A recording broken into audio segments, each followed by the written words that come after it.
what is that fourth one, right? Generate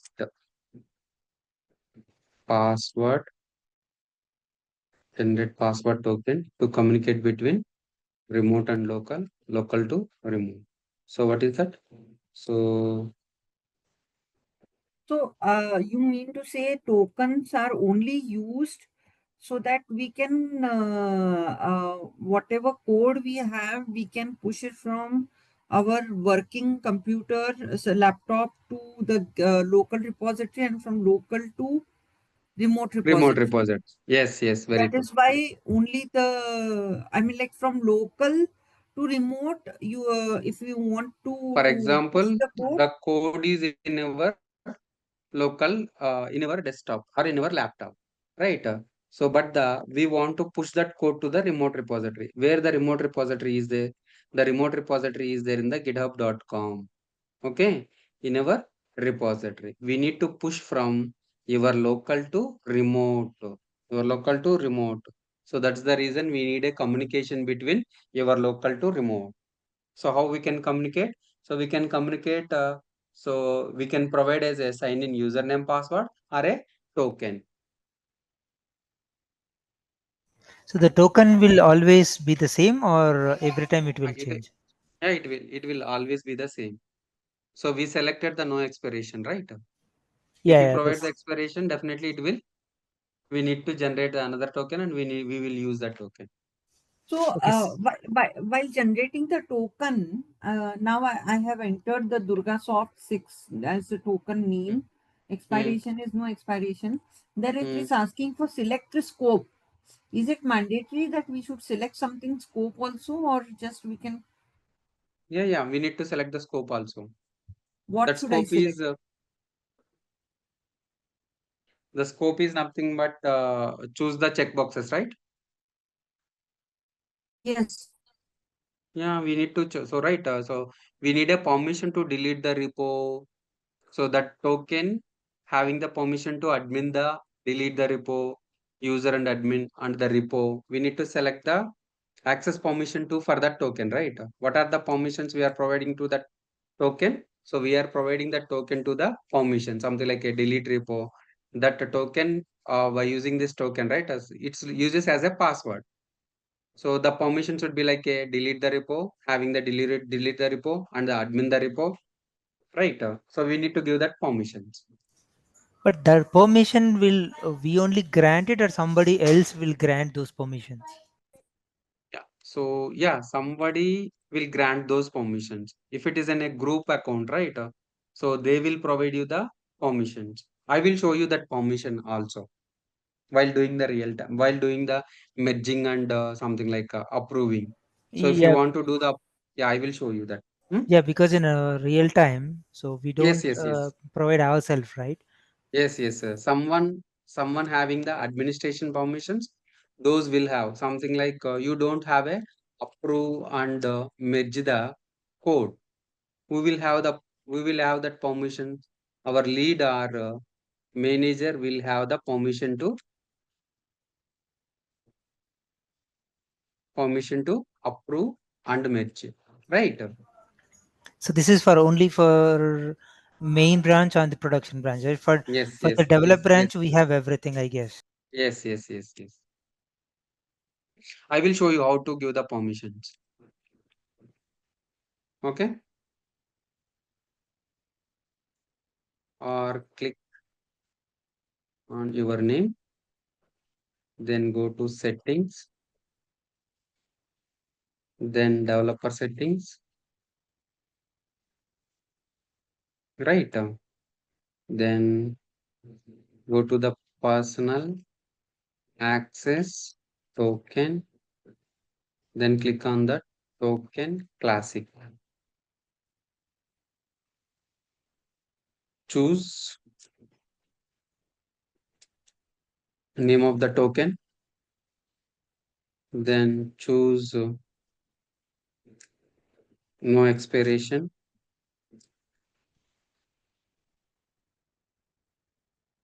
choose the checkboxes, choose the checkboxes, repo, user and admin privileges. Delete. Okay, this is the generated password token, right? So the token is where I copied the token.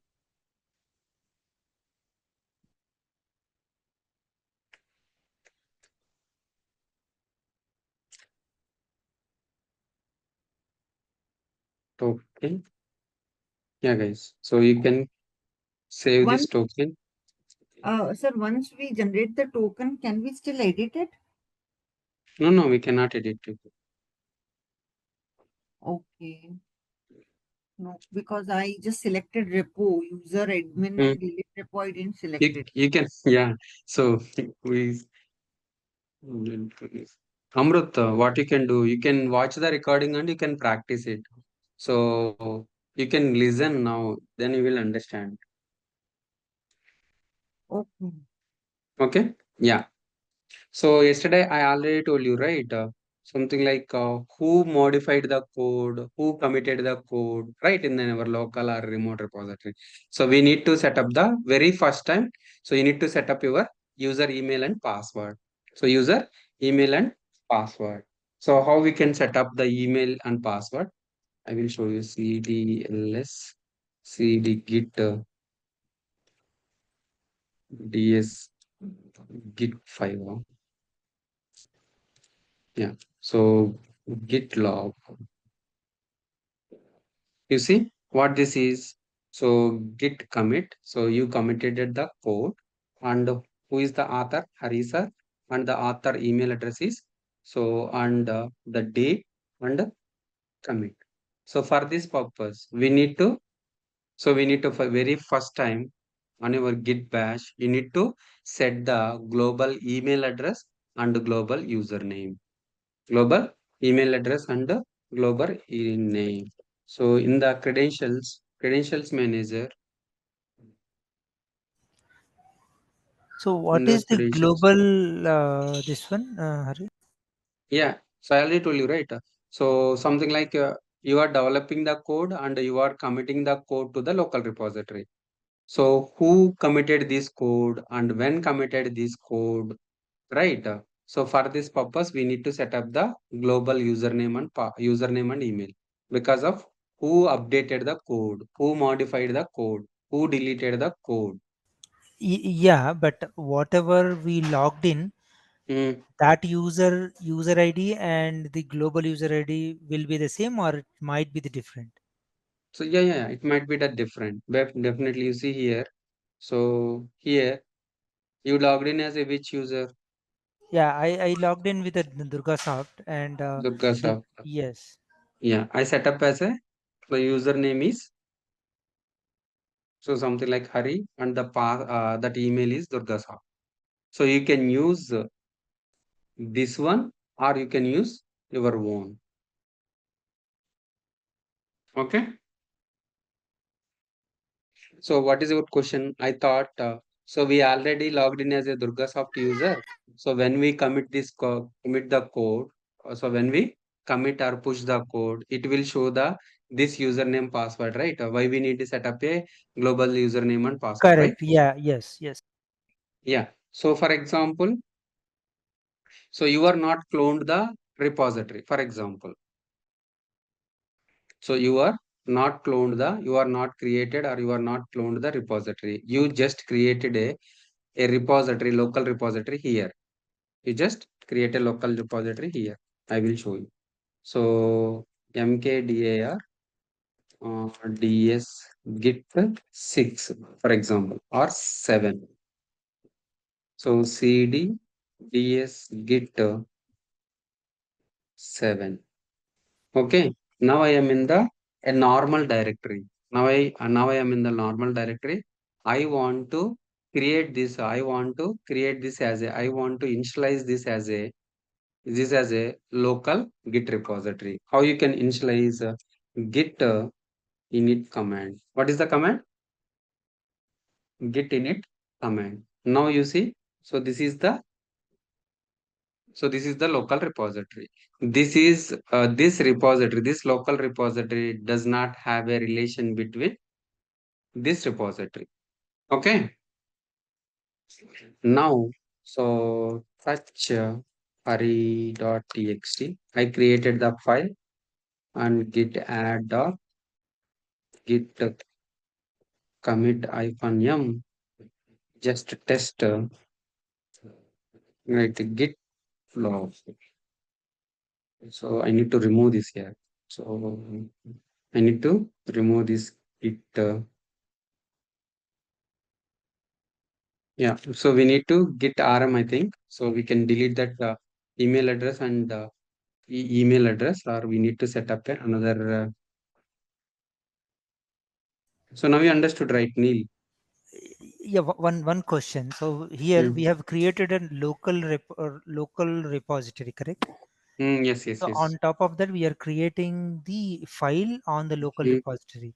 Yes, Can, yes, I mean, yes. until unless you push it the code to the repository, still it will Mm. be on your local, right? Yes, yes. Still, that is in our local, right? Yes. Yeah. Once you push that code, so then it will show it in the repository, the commit ID, and the who committed, when committed, right? Yes. So for that purpose, we need to set up the global email and that username.